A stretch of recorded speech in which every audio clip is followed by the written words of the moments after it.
Hello everybody, Jason of New Age Revolution down here in the cave for another video. That's right.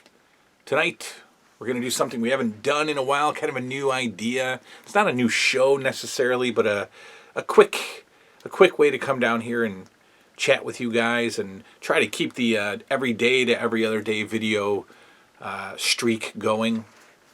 Tonight we're going to talk a little bit about some of the movies that I have been watching and my thoughts on them, a ranking system, if you will.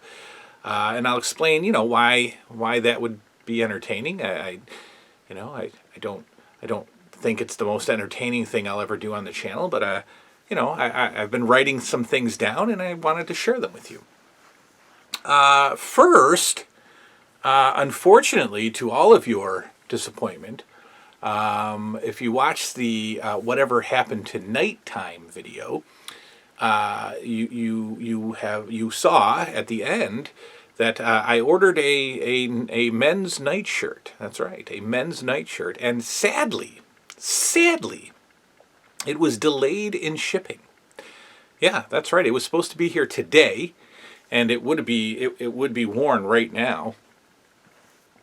Part of my way of bringing back the feeling of nighttime, maybe wear some actual nighttime gear at night. But no, indeed, it did not show today. It's delayed and should hopefully be here tomorrow. Amazon is usually fail-proof, but we caught a snag on this one. Now, in addition, that video has received 4 thumbs down, which is interesting. I mean, I know it's a very sensitive topic. It's a very politically fueled topic, nighttime and whatever happened to nighttime.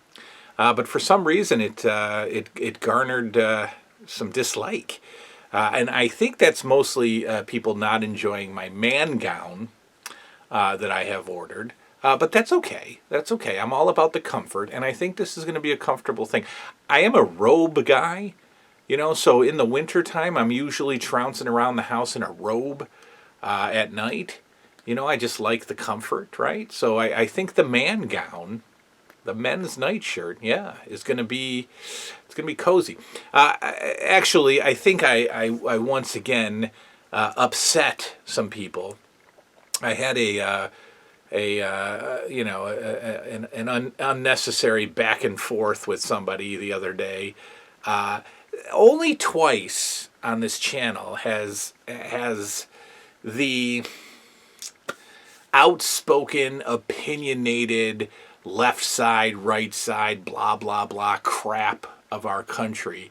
Only twice has that invaded the channel. I mean, really, we're a fun, family-oriented 80s toys channel, right? So how on earth, are we going to be offending anyone? Well, it's happened twice now. The first time was when I got COVID and made some COVID videos and shared my opinions on COVID. And then I got, attacked by some idiots who said, that, all the hoaxy conspiracy theory stuff about COVID and how I should not have been, how I was ridiculous to have been, upset that I brought COVID home to my children because, of course, children are not impacted by COVID in any way. So I was foolish for being upset that I brought COVID home. That was one time that I upset the masses. And the second time was recently, again, when I decided not to go to Steel City Con because I didn't feel safe and I didn't feel like it was smart to throw myself into a cesspool of mouth-breathing people in a convention. A convention the size of a, large gymnasium from what I've heard. And when I decided not to go, I gave my reasons why. And then I received a wonderful comment from somebody who, honestly, I don't know what they were trying to accomplish. I think they were, from what I've learned from talking to them, is that they were being sarcastic in some way, but I don't know. they basically, made it sound like because if you remember in the video, I said, look, I'm not opinionated politically one way or the other. I'm just not. I have purposely lived my whole life not caring enough to have it enter my soul and disrupt my evenings, right? I just don't care. And so I'm never going to have enough, enough knowledge about a particular topic to argue for more than 30 seconds about it, right? I just don't. And I said in that video that I'm vaccinated and I wear masks. I took them off when the world reopened again, and then I started putting them back on when we started seeing vaccinated people get sick and blah blah blah. And my main objective is to protect the children, protect my children. And I don't know how that could ever be questioned by anybody. Making your children your top priority, I don't understand how that could be questioned by anybody. But yet, there are people who would question that. And so anyway, as you remember, I was right down the line and I said, look, this is how I live. If you choose to live a different way, it's okay. I still like you. Blah, blah, blah. I'm not trying to change your mind.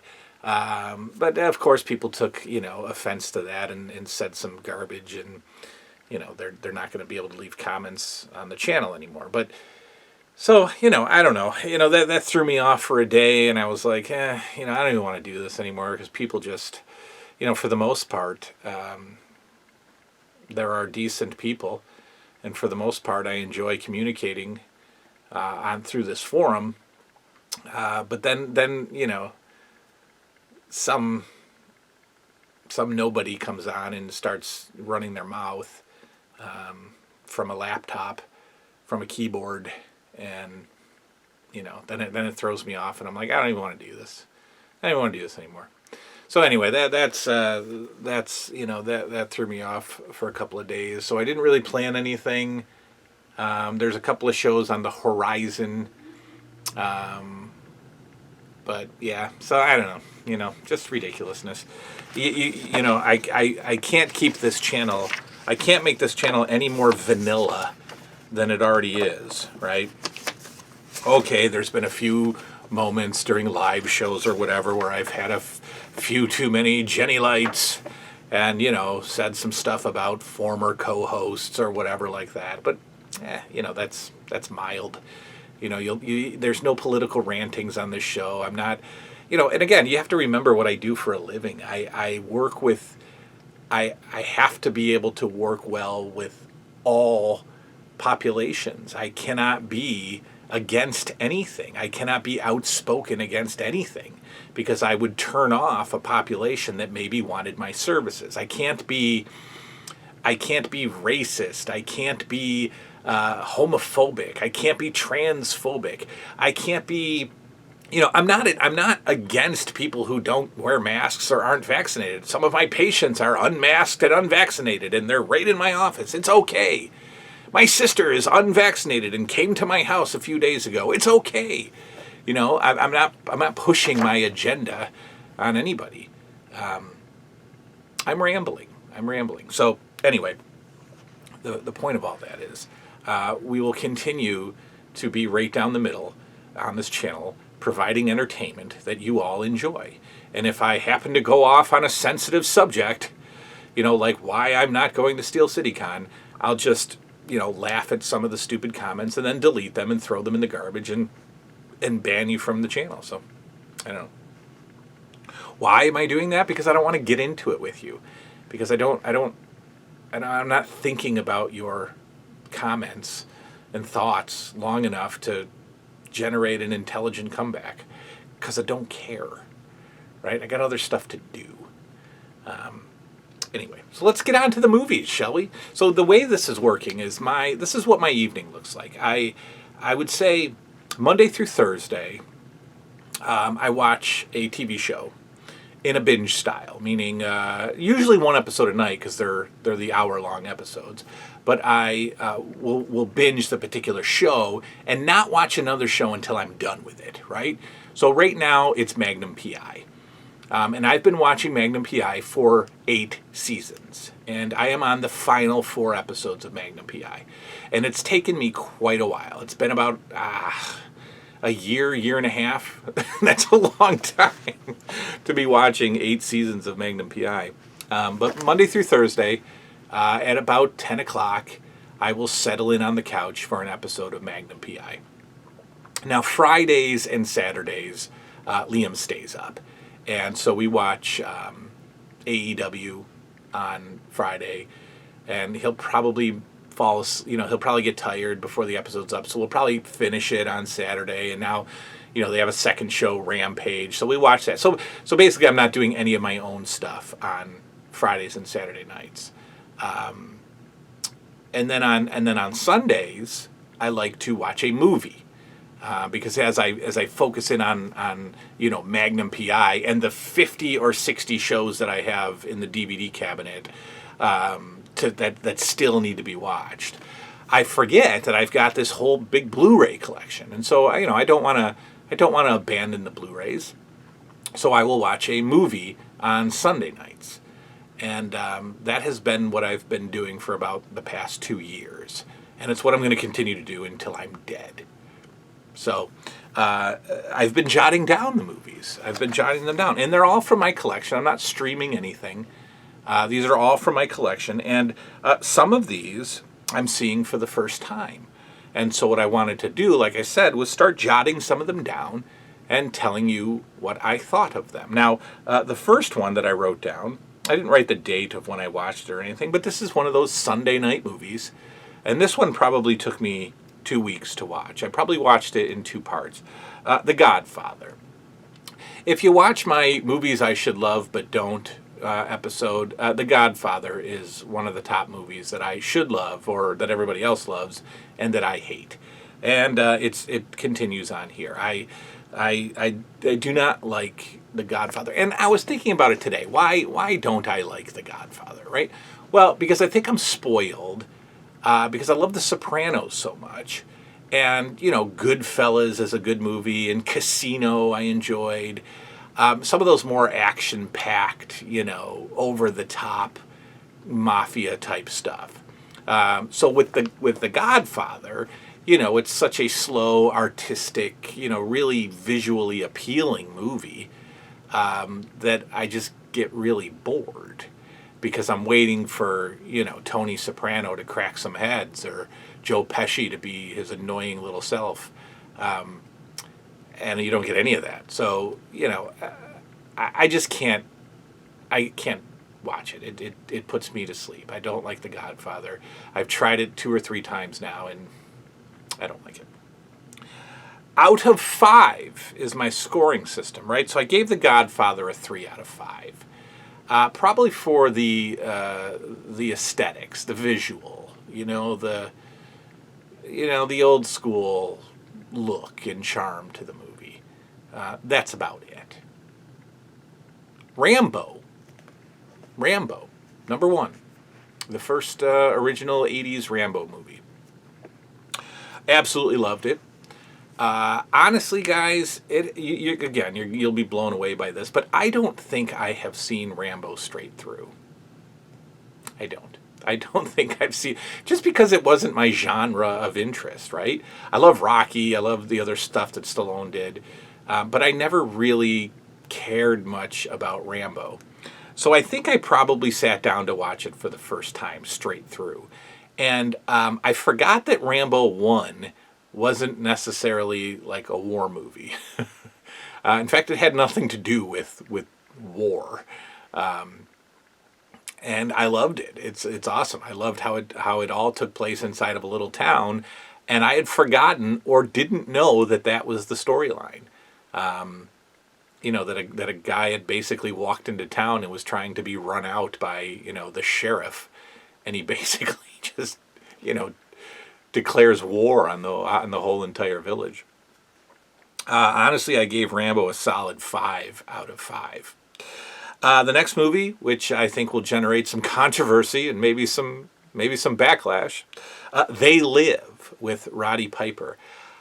I pretty much hated it. Yeah, I didn't like it at all. I don't like Roddy Piper. I don't like him, and I think his acting is just exactly the way he was as a wrestler. In fact, he had like cheesy one-liners, the chewing bubble gum thing, chew bubble gum, kick ass. I'm all out of bubble gum. Oh God, really, like who wrote that? They Live. I didn't enjoy. I didn't like it at all. I gave it a 2.5 out of 10. Day of the Dead, the original Day of the Dead, I thought was outstanding. Of course, we all love Day of the Dead. Slow at times, right? A little slow at times. Those 70s zombie movies, again, you're a little spoiled with The Walking Dead and things like that. But I thought they kept up with, today's look, today's zombie look. Over the top gore towards the end of that movie, with people being ripped in shreds. Some of the characters I couldn't stand, like the big mean lieutenant, sergeant, chief guy or whatever. Couldn't stand him. The bearded guy who screams a lot and swears a lot. I hated him too. I was really rooting for these people to die, and obviously they do. But Dawn of the Dead, Day of the Dead. I gave a 4, a solid 4. Alfred Hitchcock's Rear Window, I watched, some Sunday ago. I really love Jimmy Stewart. Really, really love him. Love him, love him, love him. And, Alfred Hitchcock movies are hit and miss, I think. Some of them are outstanding, and some of them are hard to sit through. But Rear Window's okay. I graded it pretty high. I don't know why I'm saying it's just okay. I gave it a 4.5 out of 5. And looking back, I'm not sure why I graded it that high. It would probably go like 3.5 out of 5. It's basically, Jimmy Stewart is bedridden basically, and the only, he's in a wheelchair and sits in an apartment, and the only way to entertain himself is by watching the neighbors through binoculars, and he puts pieces together their lives and sees what they're doing, and he's basically watching TV by watching his neighbors, and he catches a murder and blah blah blah, and there's all these little twists and plots, and again the end takes off a little bit when the murderer is revealed, and he tries to murder again Jimmy Stewart. But okay, but I graded it high. Maybe I got to think about my grading system. But Rear Window was another one I watched.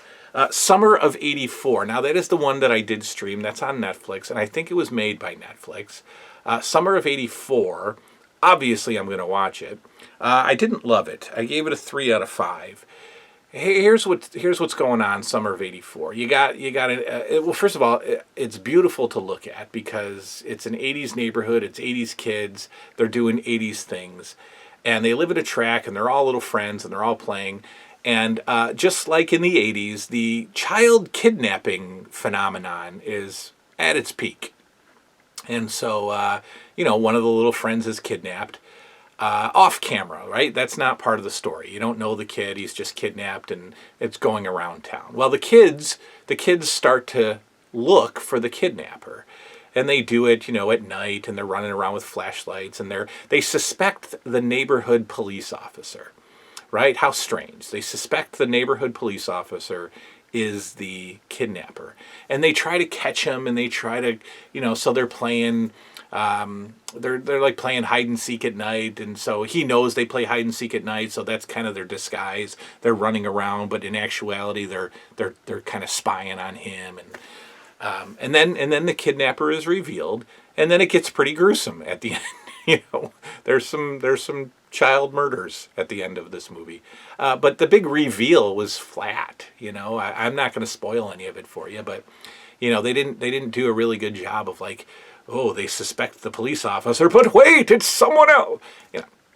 I don't go out of your way to see it, but fun to look at because they really tried hard to make it an '80s thing. They got the walkie-talkies, and it was kind of cool.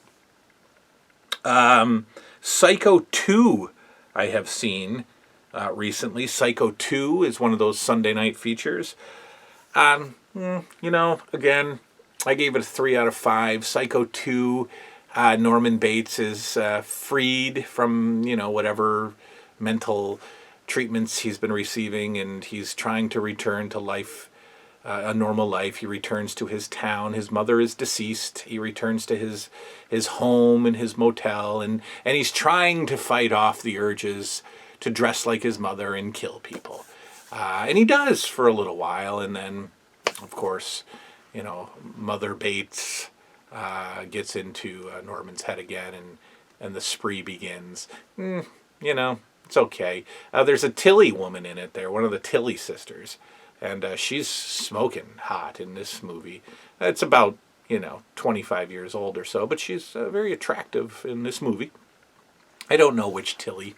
One of them, Meg, Jennifer, I don't know, old lady Tilly. I'm not sure.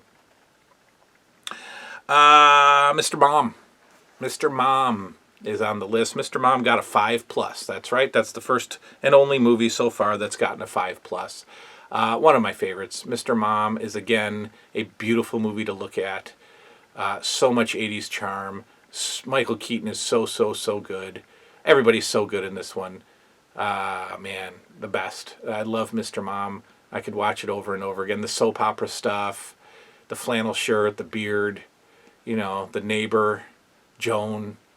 Love it. Just love everything about Mr. Mom. The best. Yeah, I love Mr. Mom. 5+. Poltergeist, I gave another watch. I'll watch that one like once every couple years. I gave it a 4 out of 5. I love Poltergeist. I don't have a lot of love for Poltergeist 2, and pretty much no love for Poltergeist 3. But the original is good. I think it was one of the first scary movies that I actually watched and enjoyed. It did cause a bit of a fear of televisions for me. I didn't like to sleep facing televisions as a result of Poltergeist. So it did its job. I watched a movie called Airport, and it was a 2. I gave it a 2.5. Airport was one of those disaster movies that really wasn't ending up being a disaster movie. It was in the $5 bin at my grocery store, and I just it's from like 1979 or something. It's about an airline that gets taken over by hijackers or whatever, and they got to make an emergency landing, and that's it. And whatever. It was all right. 2.5. Smokey and the Bandit. Now, I've never seen Smokey and the Bandit straight through. And I was shopping around Best Buy like a couple of months ago, and I had like $25 in Best Buy credit, Best Buy points or whatever. And Best Buy's DVD section has like shrunk down to this much. And they had Smokey and the Bandit on 4K, of all things, for like $15.99. And I was like, well, we got $25. Let's buy the 4K of Smokey and the Bandit. And I only have one 4K player in the house, and so I watched it on that TV. What'd I give it? 2.5 out of 5. Yeah, Burt Reynolds is annoying. I don't like Burt Reynolds. I never did. I think he's just obnoxious and not funny, and a narcissist and egotistical and blah blah blah. It's the whole movie's on the road. They're I don't know what they do. He drives the Trans Am and his buddy drives a truck, and they're supposed to run something from one end of the country to the other in a certain amount of time, and the truck driver, Bandit, is he chases, makes the cops chase him, and stupid. And, Jackie Gleason is the cop, sheriff, who, trying very hard to catch the bandit. But I found this movie just dragging. I mean, the whole movie's driving. It's just driving. And what's her name is in it? A young Sally Field.